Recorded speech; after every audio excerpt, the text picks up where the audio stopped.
ఇది ఇక్కడ ఉన్న పరిస్థితి. Power to Hyderabad studio. Two states రిపోర్ట్లో ఇప్పుడు తెలంగాణ అప్డేట్స్లోకి వెళితే కాంగ్రెస్ ప్రభుత్వం కేబినెట్ భేటీలో ఎలాంటి నిర్ణయాలు తీసుకోలేదని బీఆర్ఎస్ నేత ఏనుగుల రాకేష్ రెడ్డి అన్నారు. సీఎం 6 గ్యారంటీల మీద ఎలాంటి చర్చలు జరగకుండా అమలు చేయకుండా కొత్త హామీలు ఇస్తూ ప్రజల్ని మోసం చేస్తున్నారని మండిపడ్డారు. యువ వికాసం పేరుతో రాష్ట్రాన్ని విధ్వంసం చేస్తున్నారని విమర్శించారు. కాంగ్రెస్ అధికారంలోకి వచ్చి 18 నెలలు కావస్తున్నా ప్రజలకు ఇచ్చిన హామీలు నెరవేర్చలేకపోతుందని, తెలంగాణ నిరుద్యోగులకు 2 లక్షల ఉద్యోగాలు ఇస్తామని చెప్పి కనీసం 10,000 ఉద్యోగాలు కూడా ఇవ్వలేదని మండిపడ్డారు. ఖమ్మం జిల్లాలో కాంగ్రెస్ పై బీఆర్ఎస్ చేస్తున్న పోరుపై మరింత సమాచారాన్ని మా రీజనల్ కోఆర్డినేటర్ చిరా రవి అందిస్తారు. ప్రభుత్వం ఇప్పటికే ఏదైతే అనేక వాగ్దానాలు చేసింది, కాంగ్రెస్ ప్రభుత్వం ఇచ్చిన వాగ్దానాలు నిలబెట్టలేదనేటువంటిది ఒకవైపు విమర్శ ఉన్నది. కానీ కేబినెట్లో అనేక ఇప్పటికే ఇచ్చినటువంటి హామీల పట్ల చర్చ జరిగింది. కానీ కొత్త హామీలు ఇస్తున్నా వాటిని అమలు చేయడం లేదు. ఇప్పటికే అనేక సంక్షేమ పథకాల పట్ల ప్రజల్లో నిరసన ఒకవైపు జరుగుతున్న సందర్భంలో ఏదైతే కేబినెట్ తీసుకున్న నిర్ణయాల పట్ల ప్రజల్లో ఎలాంటి స్పందన ఉన్నది, అట్లాగే ఇక్కడ ఉన్నటువంటి ప్రధానంగా కేబినెట్ నిర్ణయాల పట్ల ఎలాంటి విషయాల పట్ల టీఆర్ఎస్ పార్టీ రాష్ట్ర నాయకులు రాకేష్ రెడ్డి గారు ఉన్నారు. వారిని అడిగి మరిన్ని విషయాలు తెలుసుకున్నాయి. సార్ చెప్పండి, నిన్న జరిగినటువంటి ఏదైతే కాంగ్రెస్ పార్టీ ప్రధానంగా ఏదైతే తెలంగాణలో ఉన్నటువంటి కాంగ్రెస్ పార్టీ క్యాబినెట్ నిర్వహించింది రేవంత్ రెడ్డి ఆధ్వర్యంలో, ఈ నిర్ణయాల పట్ల ఇప్పటికే తెలంగాణలో ఉంటే ప్రజలు ఏం భావిస్తున్నారు, ఆ నిర్ణయాలు ఎలా ఉన్నాయని మీరు భావిస్తున్నారు? అది క్యాబినెట్ సమావేశం కాదు, కత్తెర వేసే సమావేశం. అది ప్రజలకు అందాల్సినటువంటి పథకాలకు కత్తెర వేయడానికి ఒక సమావేశం పెట్టుకున్నట్టున్నది నిన్న. ఎందుకంటే నిన్న 6 గంటల పాటు క్యాబినెట్ సమావేశం పెట్టి 6 గ్యారంటీల గురించి ఒక్క ప్రస్తావన కూడా చేయకుండా కనీసం 6 గ్యారంటీ గురించి క్లారిటీ ఇవ్వలేదు వాళ్ళు. ఈ రాష్ట్రంలో కాంగ్రెస్ పార్టీ అధికారంలోకి వచ్చింది 6 గ్యారంటీల పేరు చెప్పి, కానీ నిన్న ఒక్క గ్యారంటీ గురించి ప్రస్తావన చేయలేదు.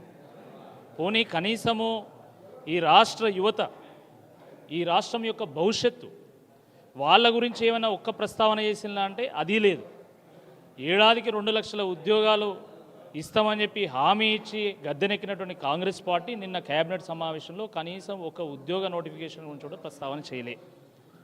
పోనీ ఈ రాష్ట్ర పరిపాలనను ప్రజలకు చేరవేస్తున్నటువంటి ఉద్యోగస్తులకు సంబంధించి ఏమన్నా వాళ్ళు మాట్లాడినా అంటే 6 డిఏలు పెండింగ్లో ఉంటే 2 డిఏలు ఇస్తున్నామని చెప్పి ఒకటి ఇప్పుడు ఇస్తారని ఇంకోటి 6 నెలలకు ఇస్తారని చెప్పి ఉద్దర ముచ్చట్లు చెప్పడం జరిగింది.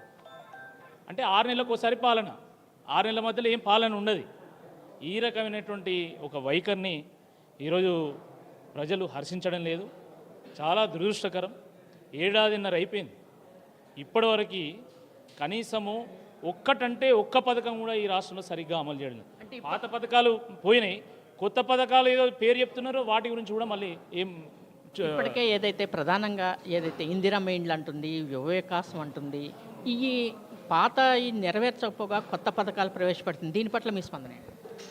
ఇప్పుడు కేసీఆర్ గారి ఆనవాళ్ళు లేకుండా చేస్తామనుకుంటున్నారు. దాని పేరు మీద వాళ్ళ ఆనవాళ్ళు లేకుండా చేసుకునేటువంటి ఒక ప్రయత్నం వాళ్ళు చేస్తూ ఉన్నారు. మీరు చూడండి, ఈరోజు హైడ్రా, మూసి, లఘుచర్ల, ఫ్యూచర్ సిటీ, హెచ్సియు ఇలాంటి అనేక నిర్ణయాలు తీసుకొచ్చి ఏదో చేయాలని చూసిండ్రు. కానీ ఈరోజు వాళ్ళు తవ్వుకున్నటువంటి గొయ్యిలో వాళ్ళే పడేటువంటి ఒక పరిస్థితి వచ్చింది. మీరు ఒకసారి గమనించాలా.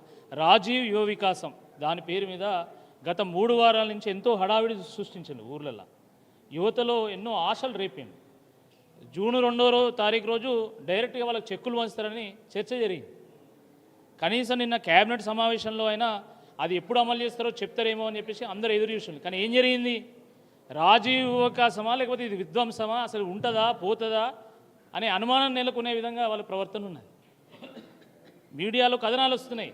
ఇక దానికి రామ్ చెప్పినట్టే రాజీవ్ యువ వికాసానికి, ఎందుకంటే ఇప్పుడు పంచాయతీ ఎన్నికలు వస్తున్నాయి కాబట్టి డబ్బులన్నీ తీసుకుపోయి రైతు భరోసా అయ్యాలి, లేకపోతే ఊర్లలో పుట్టగతులు ఉండవు అని చెప్పి భావించి ఇప్పుడు మళ్ళీ యువత యొక్క ఆశల మీద నీళ్ళు చల్లేటువంటి ప్రయత్నం. అంటే పాతయి అమలు కావడం లేదు, కొత్త వాటికి అడ్రస్ లేకుండా పోతూ ఉంది.